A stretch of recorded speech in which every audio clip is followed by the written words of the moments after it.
창세기, 구약성경 창세기 9장 20절로 29절 말씀 되겠습니다.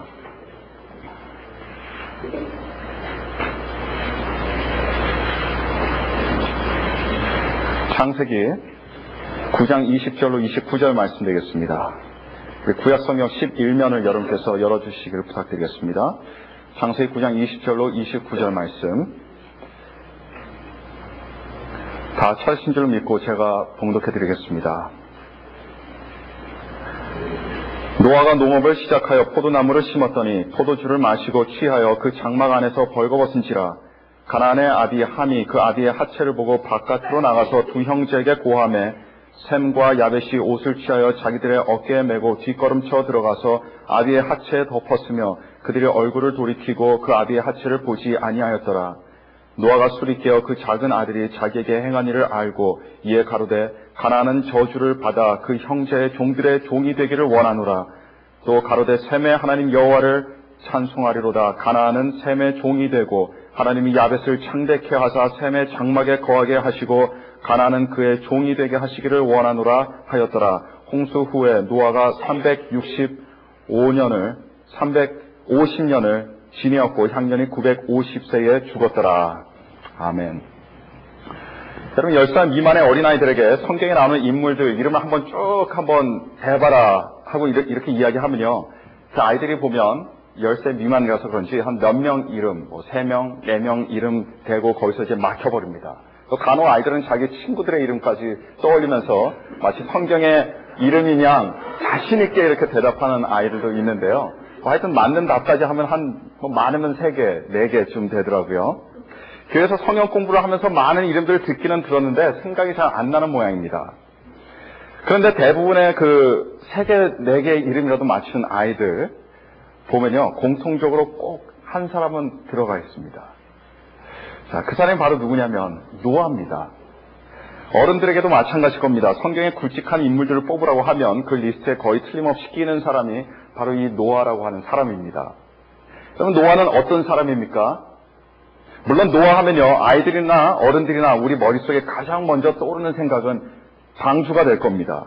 그렇습니다. 노아는 하나님께서 홍수를 일으키셨을 때에 방주를 지었던 사람이었고, 홍수가 났어도 이 하나님의 은혜로 그 홍수를 생존한 사람이 바로 노아였습니다.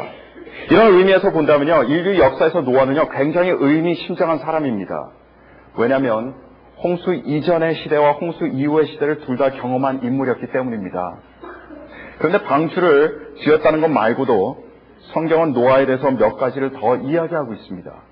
창세기 6장에 보니까 하나님께서 홍수를 일으키시기 이전의 시대에 사람들이 땅 위에 많이 번성하게 되었는데, 사람이 번성하면 번성할수록 생각하는 것도 그렇고 계획하는 것도 그렇고 모든 것이 악해질 뿐이라고 말하고 있습니다. 그러니까 사람들이 다들 창조주신 하나님은 까맣게 잊어버리고 흥청망청 살아가는데, 그런 가운데서 노아만큼은 하나님 앞에서 의인이었다라고 성경은 칭찬하고 있습니다.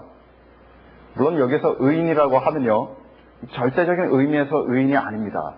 상대적인 의미에서 의인입니다. 왜냐하면 절대적 의미에서 본다면 하나님 앞에서 의인은 단 한 사람도 없기 때문에요. 하여튼 노아는 의인으로 불렸고, 그리고 하나님 앞에서 책 잡힐 것이 없는 온전한 사람이었다라고 창세기는 이렇게 기록하고 있습니다. 그러니 노아가 하나님 눈에 유독 띄지 않았겠습니까? 다들 휘청거리면서 바닥에서 다 기고 있는데 이 노아 한 사람만 하나님을 향해서 믿음으로 우뚝 서 있는 겁니다. 여러분, 하나님 눈에 띄겠습니까? 안 띄겠습니까? 우리 클리브랜드 중앙침례교회 성도님들은 하나님 눈에 유독 띄시는 그런 사람들이 되기를 간절히 축원합니다. 다른 사람들 다 체념하고 있을 때 여러분 혼자 소망을 가지십시오. 그러면 하나님 눈에 띕니다. 남들 다 서로 불평하고 남들 다 서로 원망하고 있을 때 여러분 그때 이때다 하고 감사하시고 사랑하십시오. 그러면 하나님 눈에 띕니다. 내가 어렵고 힘들 때 하나님께 간절히 매달리십시오. 하나님 눈에 띕니다. 아무도 알아주거나 봐주는 사람 없지만 열심을 다해서 뜨겁게 하나님을 섬기십시오. 하나님 눈에 띄게 되어 있습니다. 한 교회에서 목사님께서 주일 예배 때 모든 교인들이 하나님의 용맹한 군사가 되어야 한다고 그렇게 설교하셨습니다. 그리고 예배 마치고 나서 목사님께서 문 앞에 서셔서 저처럼 이렇게 가시는 분들 한 사람씩 한 사람씩 악수하면서 인사를 하는데 한 청년의 차례가 되었습니다.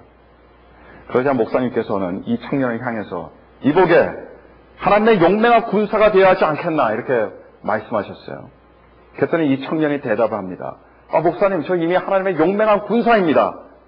그랬더니 목사님께서 반문합니다. 그렇다면 왜 1년에 한두 번밖에 얼굴을 보지 못하는 것이야? 이랬더니 그 청년이 몰래 목사님 귀에 이렇게 속삭였습니다. 목사님, 사실 저는 하나님의 비밀 요원이거든요. 여러분, 하나님 앞에서는요, 비밀 요원이 없습니다. 누구든지 하나님을 전심으로 사랑하고 섬기는 사람은 반드시 매일 그리고 매주일 하나님 눈에 띄게 되어 있고요. 사람의 눈에도 띄게 되어 있습니다. 그리고 하나님 눈에 아름답게 띄는 그 사람이 사실 축복의 사람임을 여러분 믿으시길 바랍니다.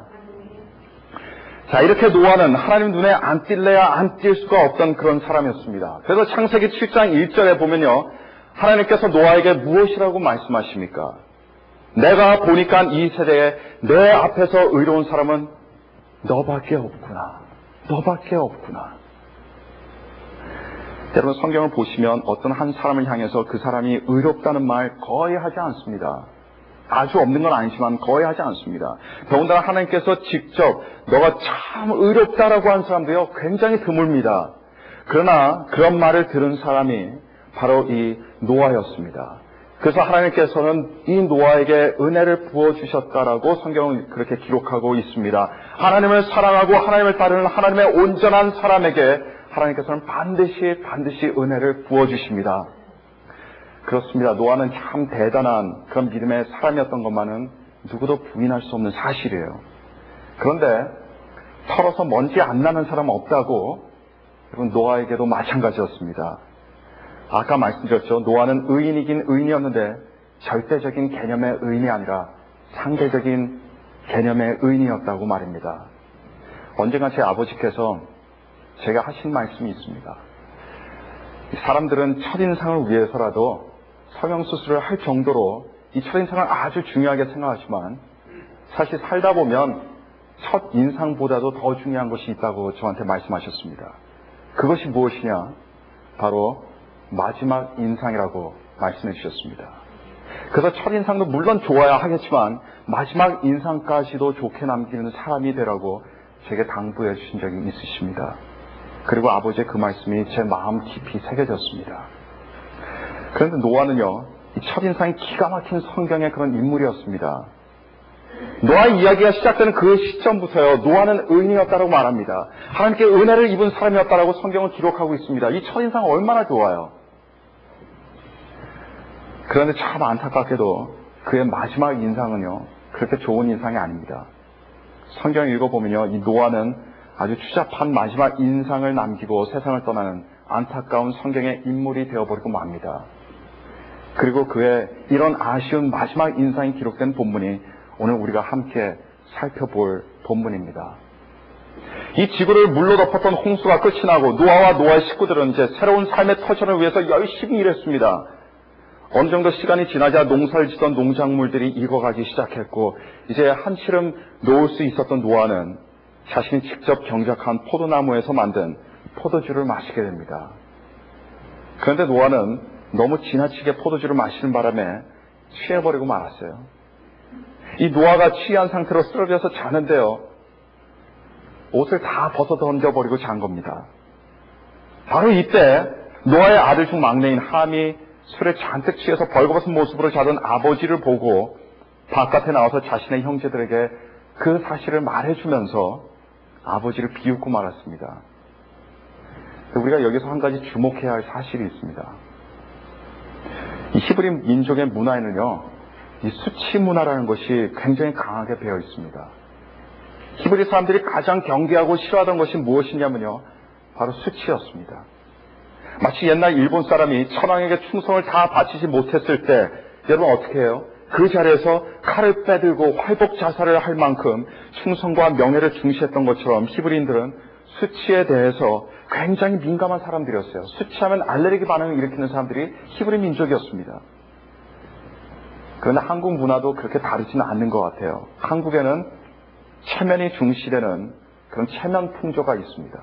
히브리 사람들하고 많이 비슷한 것 같습니다.